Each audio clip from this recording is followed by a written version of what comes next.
आज आपण बनवणार आहोत रेस्टॉरंट स्टाईल अतिशय रिच आणि क्रीमी मटार पनीर। त्यासाठी 250 ग्रॅम पनीर क्यूबमध्ये कट केला। कढईमध्ये पाणी घातलं, त्यामध्ये पाव चमचा मीठ आणि पाव चमचा साखर घालून 1 वाटी मटार 2 मिनिटांसाठी वाफवून घेतले। 2 मीडियम आकाराचे उभे चिरलेले कांदे थोडंसं तेल टाकून परतून घेतले।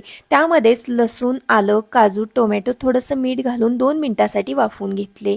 त्यानंतर एका पॅन मध्ये थोडंसं बटर घालून पनीरचे क्यूब, मीठ आणि लाल मिरची पावडर घालून फ्राय केले। भाजून घेतलेलं साहित्य पाणी न घालता मिक्सरला बारीक करून घेतलं।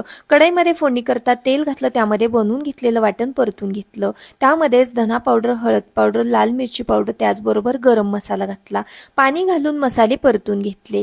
कन्सिस्टन्सी मेंटेन करण्यासाठी गरम केलेलं पाणी घातलं। मटार आणि पनीर घालून थोड्या वेळासाठी झाकण ठेवून ही भाजी शिजवून घेतली। त्यानंतर 2 चमचे फ्रेश क्रीम, 1 चमचा बटर, अर्धा चमचा कसुरी मेथी घातली। त्यानंतर अतिशय रिच आणि क्रीमी रेस्टॉरंट स्टाईल मटार पनीर तयार आहे। नक्की ट्राय करा। व्हिडिओ आवडला असेल तर लाईक करा।